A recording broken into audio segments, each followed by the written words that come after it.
I mean, at minimum, you're looking at 10 wins. Minimum of 10 wins, maximum of 14 to 15 wins. Hey, so quick disclaimer before we get to the episode. This NFC North preview was recorded last week on August the 7th.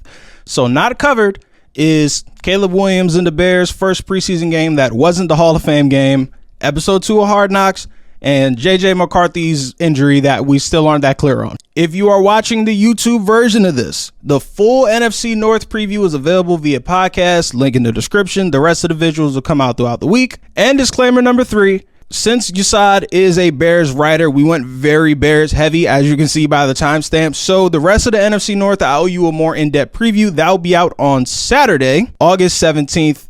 Same old channels, same old things. So that's why you subscribe to keep up with the page. All right, bet. Let's get into the episode. So, since you cover the Bears, we're going to get started with the Bears today. Got to start with the 2023 summary of last year, and it's somewhat a tale of two seasons. At the beginning of the year, it was looking a little shaky. Justin Fields was struggling through the season. Defense wasn't coming along as well. Then somewhere along the middle, things started to tick up in a positive direction. Defense started to take over, traded for Montez Sweat, started generating a lot more pressure. And the season 7-10 still end up with the number 1 overall pick because of the trade with the Carolina Panthers, which leads us to where we are today, the team on the Hard Knocks with the most touted rookie quarterback of a generation, Caleb Williams, at the helm of this team. Usually we start these sections with a what's more likely, Super Bowl or miss the playoffs section, but we're going to skip that for a couple reasons. The main one being I'm huge Caleb Williams believer. I'm biased. He's a DC guy, born and raised in the DMV, but I think he's all that plus a biscuit. But he's also a rookie, so putting the ceiling at Super Bowl, little unrealistic. So we can start there. What are your realistic expectations as to what this Bears and Caleb Williams season can ultimately be? I mean, realistically, you're looking at a team that, again, they won, 7 games last season. And so now you start to kind of look at this thing and you say, all right, yes, there's a new quarterback, but they've also added a lot of talent, a lot of depth to this roster as well, namely the offensive line. The realistic expectations for this team have to be win at least 10 games and go to the playoffs. And I believe you look at the Bears schedule, there's a legit shot that we're sitting here in November and they are sitting at 9-3. I mean, I fully believe that that's something that's not necessarily out of reach. But hey, when you add the amount of talent the Bears have added this offseason, you add a highly talented quarterback prospect in Caleb Williams. I mean, at minimum, you're looking at 10 wins. All right. I would say anywhere between, minimum of 10 wins, maximum of 14 to 15 wins. The 14 to 15 may be stretching it a bit, but that's best case scenario. Right. Yeah. I'm saying that that's ultimately best case scenario, but there's no reason to think that this squad can't win at least 10, 11, or 12 games. So you touched on the additions, and this is the part where we got to give Ryan Poles a lot of credit. There were a lot of missteps with the development of Justin Fields and the surrounding talent. Granted, Ryan Poles wasn't there for most of that, if not all of it. They did the exact opposite with Caleb Williams. They said, you are going to come through the door with 3 number 1 wide receivers. We're going to fortify the offensive line. We're going to make sure the defense on the other side is exactly where it should be. We're going to bring over Shane Waldron, who's a pretty brilliant offensive mind in his own right. And that kind of leads me to where I want to go next with the supporting cast and the scheme. You guys on the Picks for Polls podcast got very much in the weeds with exactly what to expect schematically from Shane Waldron. I'm not going to go as much in detail. Guys, I will link that podcast in the description. It is ear candy for offensive scheme guys and football nerds in general. It's beautiful. But when I'm looking at the way Shane Waldron runs things, he has 3 receivers at the helm that he's really going to be able to lean on.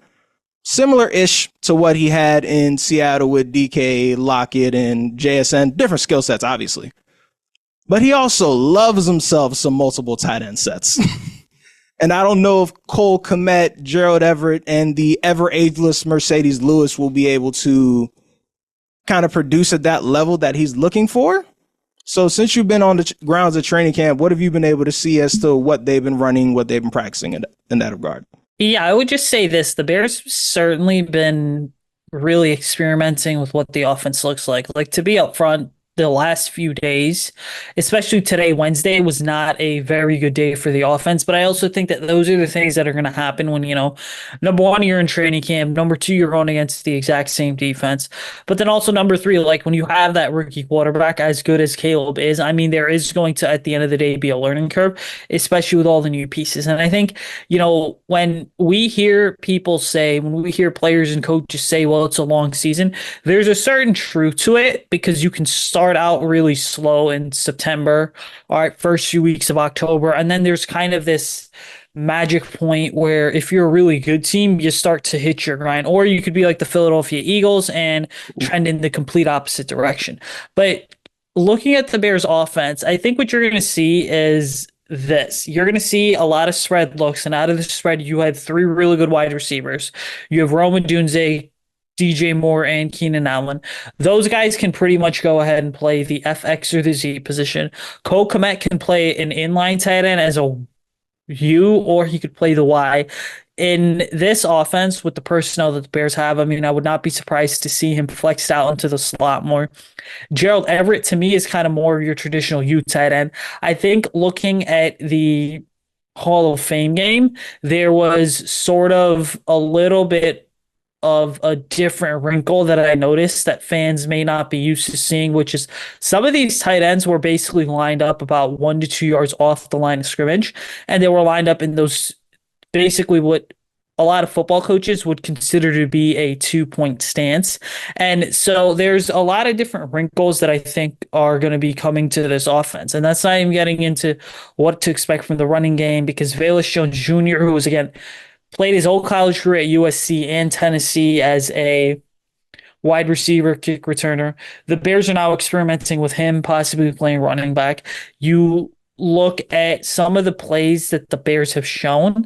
I mean, there was a specific play where I saw DeAndre Swift, the running back, flexed all the way outside as a wide receiver. And so right now, it's just kind of figuring out what works and what doesn't. So you touched on a run game a little bit. We're going to get back to that. But with the Hall of Fame game, I didn't know how much of the playbook they were really showing, because they are going to play the Texans again, week 2? So it's kind of hard for me to gauge, okay, how much you really going to display. And you also got the backups in there. So how much are they going to be able to run the things you see with the ones on a daily basis? So compare a regular training camp practice day to what you saw in the Hall of Fame game. The Bears really didn't show much to begin with in the Hall of Fame game, and I, at the end of the day, just look at this as all the other teams are doing the exact same thing, because no one's going to come out and run pretty much what they're going to be showing in the regular season. To me, what they showed of a lot of in the Hall of Fame game was a lot of the basic concepts that you might just see on offense, but you didn't necessarily see a lot of that translate over to some of the stuff that the Bears could be running in the regular season. Because again, it's like I said a moment ago, we were talking about how Velus Jones Jr. was a running back. Well, he really didn't get any snaps at running back in the Hall of Fame game. And so it just kind of goes to show that this is a conversation that all 32 teams around the league have in terms of how much to show. To me, the Bears really didn't show much of anything at all. And that's completely okay, because yes, there's the elements of, well, the Bears are going to go ahead and play the Texans in week 2. But then also the other dynamic part of this is that a lot of these guys that are playing in this Hall of Fame game, some of them are making the roster, some of them are not. That's just the brutal reality of life in the NFL. And so you don't want to waste a lot of time as a coach running stuff that might show up on tape later, but you're showing it with guys that may not even necessarily be on your roster come week 2, 3, and 4. Right. People don't think about that one enough. Like, the same guy that's on your squad now might get cut and end up being on the Texans when you play them week 2. And now they have things that you held off that game and things of that nature. So those things you got to keep in mind. So now I want to get to the running game. And it's something y'all touched on in the podcast where it's a lot of outside zones, similar to what Shane Waldron did in Seattle. My only hang up with that would be DeAndre Swift isn't exactly Kenneth Walker. And I don't know where that balance is going to be with skill set wise. How much can he do? Volume wise, how much can he do? That's the part I get a little caught up on. We're still figuring out what the Bears' plans at running back are, but at the end of the day, at the most foundational level, if you're paying DeAndre Swift $8 to $9 million a year over a 3-year period, because his contract was 3 years, $24 million in free agency, and so when you're paying a running back that amount of money, you better believe that he's going to be a featured back. I do look at the entire situation and say DeAndre is going to be running back number one. But Of I course. also look at Roschon Johnson, the 2023 4th-round pick, and I say, hey, he should be getting a lot of touches as well. I look at Khalil Herbert, the 4th-year veteran, who, by the way, should not be back with the Bears in 2025 just because of the way that the organization treats the running back position. And I kind of go ahead and say, all right, you know what? Khalil Herbert should be getting reps as well. But to me, the running game's going to be completely fine once they kind of figure out who their starting 5 offensive line is. And that's specifically because one of the big notes I made in the podcast was the fact that when you look at the Bears offensive linemen warming up, they actually changed up a lot of the drills this year to ensure that these linemen are getting their bodies used to having to move laterally. Because as any O-line coach will kind of go ahead and tell you, or as any football coach should be telling you, if it shows up in a game, you better have a solution for it. And so the reality of it is this, is that for the Bears, they're in this situation where they modify the way that the offensive linemen are warming up, getting them moving a lot more laterally, doing a lot more skip pull drills, post and drive guy drills as well to just get used to what the scheme is going to look like. To me, DeAndre Swift, knowing as productive as he was last season, should be completely fine in this offense. But I look at this entire thing and I also say, as productive as he was last season, look at his first 3 years in Detroit. They weren't necessarily eye-popping, but also the Lions just did not have some of the best offensive lines in the league. And then all of a sudden, you look, he goes to Philadelphia where they had a pretty good offensive line, and everything just seemed to come together for him really well. I also look at the talent around Swift at the receiver and tight end positions and say that those big bodies as run blockers should be enough to kind of help him take off. And so I guess the question with the Bears line would be, in reference to DeAndre Swift, are they closer to the Eagles last year or are they closer to those Lions squads he was on? Because the Lions squads back then are not the Lions squad now, who we will get to later. But where would the Bears offensive line be in that spectrum? I mean, I would say the Bears are kind of right down the middle in terms of that front 5 because you have your tackles figured out in Braxton Jones and Darnell Wright. Braxton Jones, again, being a guy that was a 2022 5th-round pick that kind of just took the starting job and ran away with it.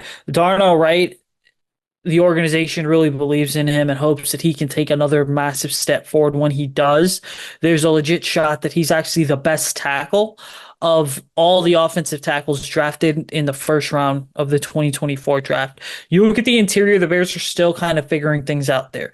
Tevin Jenkins is a guy that people really forget the story of Tevin Jenkins having played every single position over at Oklahoma State except for the center position. But unfortunately, he's a guy that when he's on, he's on. He's the Bears' best offensive lineman, but he's also been injured every single year. And then you have at right guard, Nate Davis, who, again, the Bears signed him to a 3-year, $30 million deal back in free agency during 2023. He has been injured and just cannot seemingly stay healthy. And Matt Eberflus actually made a comment, which was, if a guy, and again, I'm paraphrasing here, but the comment was essentially, hey, if a guy's out because of injury and there's another guy that comes in and replaces him and that second guy comes in and plays just as well or if not better, then we are going to go ahead and create competition, which to me is sending a message to Nate Davis just about what the standard and the expectation really is. The center position, the Bears have been alternating between Brian Bates and Coleman Shelton every other day in practice. I firmly believe, watching Ryan Bates up close, that he should be the starting center. But for some reason, if Nate Davis is not necessarily healthy, then Ryan Bates gets kicked over to right guard and Coleman Shelton comes in and plays center, which the positive about having a guy like Coleman Shelton at center is he did play for the Rams for a couple of years. So he does have a lot of that experience running a very similar system to what the Bears are going to be running. Yeah. I will say, going back to the running game, though, the big thing to really understand about all this is that this is a system, when we look at it, that utilizes multiple runners. So if you look at Matt LaFleur, who again is kind of cut from the Kyle Shanahan, Sean McVay tree, it sort of is the exact same thing in Green Bay, where yes, everyone was talking about Aaron Jones, who's now with the Vikings. But the reality is that they still utilize multiple different running backs there. You go to San Francisco, everybody loves to focus in on Christian McCaffrey, but if we're talking about, quite frankly, the way that Deebo Samuel is used as a rusher as well, there needs to be some consideration that there's a variation of essentially a running back. Then you go to Minnesota and you look at it and you say, all right, yes, they signed Aaron Jones, but they've also Kevin O'Connell going into his third year there, cut from the same cloth, same tree. They still go ahead and they still kind of use multiple running backs. And so I think the Bears should be doing the exact same thing, because all three of these guys in Roschon Johnson, DeAndre Swift, and Khalil Herbert have such unique skill sets. But at the end of the day, it's just going to come down to whether or not you can get your front five playing at a high level, and more importantly, figure it out. Last question on the offense, and this is more of a developmental Caleb thing. It's something I noticed on Hard Knocks. So the online narrative about Eberflus is have him just focus on the defense, leave Caleb's development all to Shane Waldron, blah, blah, blah. But I'm watching Hard Knocks today, and it seems like that relationship is a lot more one-on-one and intentional than people on the outside to believe. As someone who's there watching it on an almost daily basis, what have you been seeing from that front? I mean, I would absolutely agree with you, just in the sense of there is this sort of one-on-one, more so incredibly intimate relationship per se that takes place between the quarterback and the head coach. The Bears, and it's interesting because Matt Eberflus has alluded to this in terms of this is the players' team. And so they want to make this thing ultimately a player-driven program. Now, that's obviously something that is going to be figured out during the season. What type of team do these players want to have beyond just a winning team?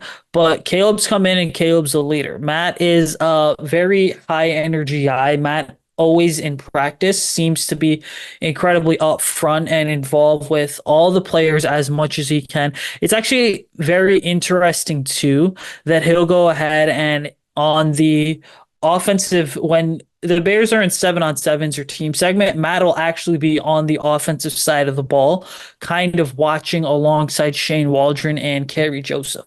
And so it is this relationship that we're continuing to see really blossom. I know you watch Hard Knocks, you said a moment ago, just hearing the conversation between Eberflus and Williams in Matt's office, there is kind of this sense of relationship building that continues to take place between the two guys. And the Bears, to me, want Matt Eberflus to be as involved as he can be with Caleb's development, because they don't view Matt as being a hindrance.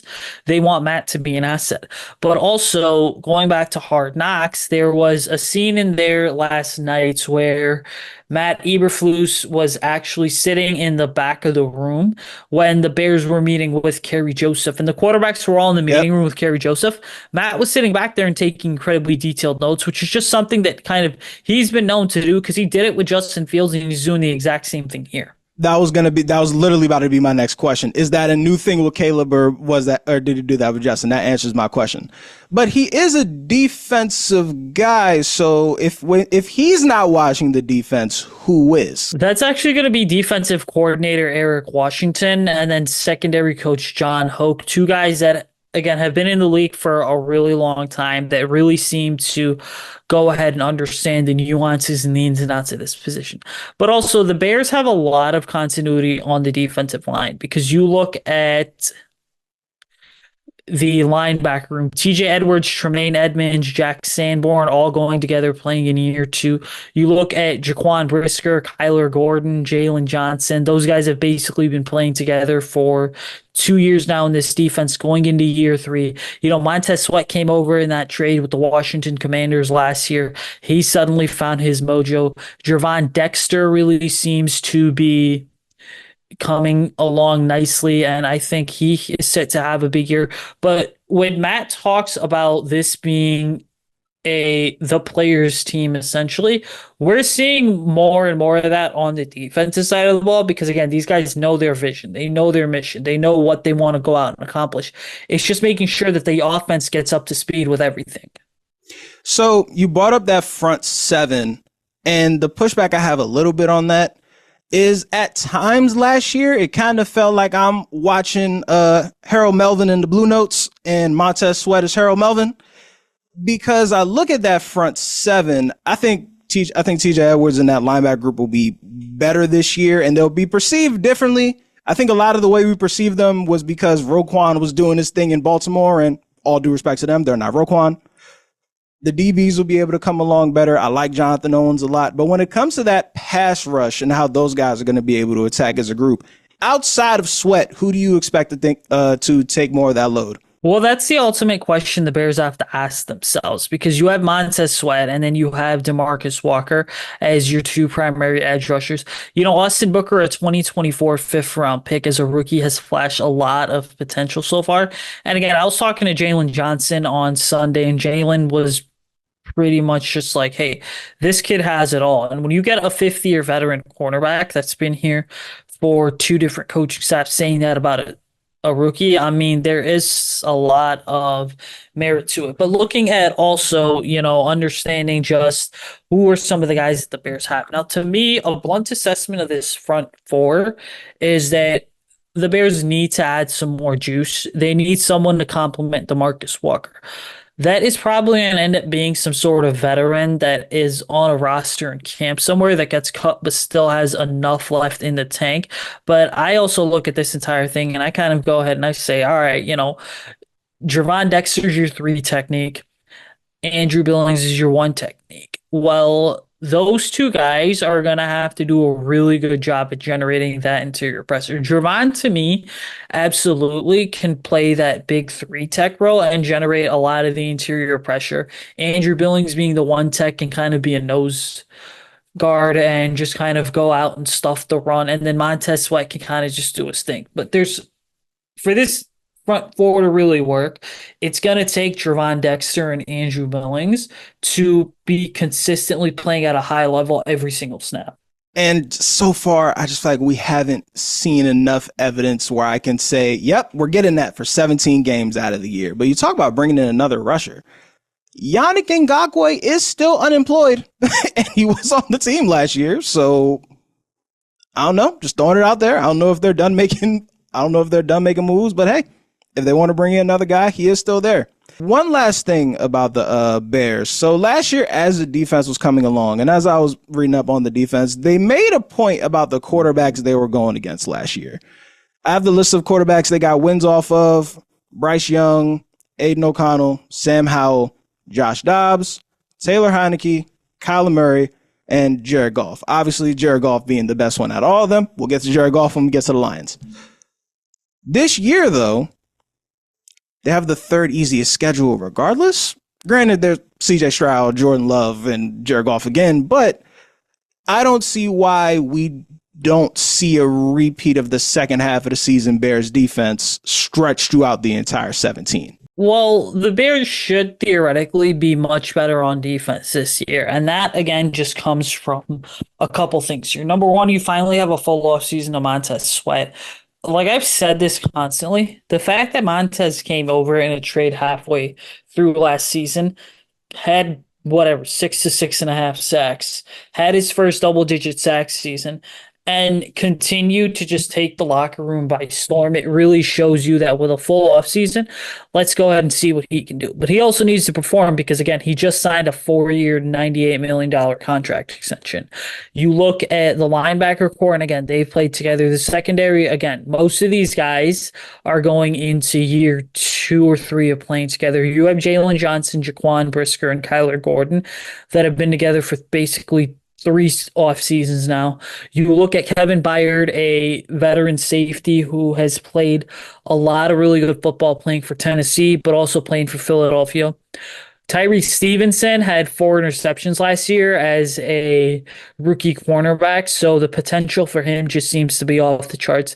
The big difference, though, is what can the Bears do with this pass rush? You have Montez Sweat. What can Billings and Dexter step up? Can DeMarcus Walker take his game possibly to another level? This defense throughout training camp has been incredibly high. They've been very high energy, incredibly energetic, just eager to get after it, and that has to translate over to the season because they've invested as an organization.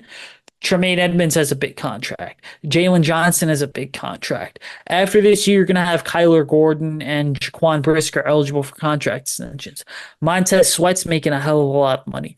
TJ Edwards is making some pretty good money too. And so DeMarcus Walker was signed as a free agent. They extended Billings in November, December last year as well. So when you have all these guys on contract extensions, all these guys going ahead and getting ready for contract extensions, well, you better be playing at a high level because if not, well, then it's going to be time to look at Matt Eberflus and say, all right, is this guy really is his defense really going ahead working, or is this guy just someone that's going to be another coach that gets fired in another, whatever, 2 seasons?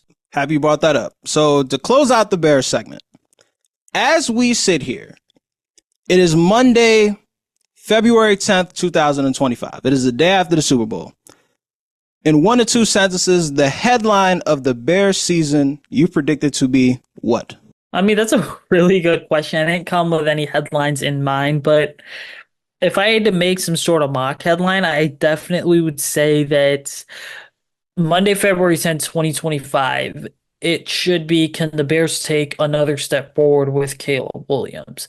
Because I don't believe that this is a team that's ready to go to the Super Bowl. I do believe that this is a team that's ready to go to the playoffs. The pieces are there for a Super Bowl run, but Caleb would need to come in and play at an absolutely historically high level for that to even happen. And yes, some people say that they're on the similar trajectory as the Houston Texans last year. This team can be the Houston Texans of 2024, but the big difference with that is ultimately going to go ahead and be how quickly the offense comes together. Also, how consistently good Caleb Williams can play. Is the offensive line, can that as a group stay healthy? And then the last thing is just consistency all around from both sides of football to really help kind of take that jump to the playoffs. And I do think the Bears are a playoff team this year, but I just don't see them in the same realm as some of these other NFC squads. You have the Packers, who, say what you want about their roster, they have a shot to be pretty good this year. I look at Detroit and say, yeah, Bears fans love to look down on the Lions all the time, but the Lions have been pretty good for the last basically 2 years, and they have a lot of returning starters. Go ahead. You can't look down on the Lions no more. Those days are gone, and they look like they're gone for a while. Well, I was also going to say, you look at you don't really know what you're going to get out of Philadelphia. But again, if they come back this year with a vengeance, which, by the way, if you're Nick Sirianni and Jalen Hurts, you should come back this year with a shared vengeance. Dallas, obviously, everyone's going to sit there and talk about some of the contract issues and all that. But hey, as long as they have Dak Prescott, they should be a pretty tough team to have to deal with in the regular season. Not that the Bears play the Cowboys, but the Cowboys do have a lot of experience. And then you look at the Niners and say, all right, well, hard to play against Kyle Shanahan, hard to play against Sean McVay too with the Rams. So it's certainly going to be one of those where, I look at the Bears' first 4 games just for perspective, and I say, all right, well, you have Tennessee and Houston in back-to-back weeks. And then after that, you have Indianapolis, Los Angeles, Carolina, and the Jacksonville Jaguars as your first 6 games. I mean, there's a legit chance that the Bears are walking out of that stretch at either 5-1, 4-2, 3-3, or possibly even a 2-4. But realistically, I would say a 4-2 or 3-3 is the best case scenario.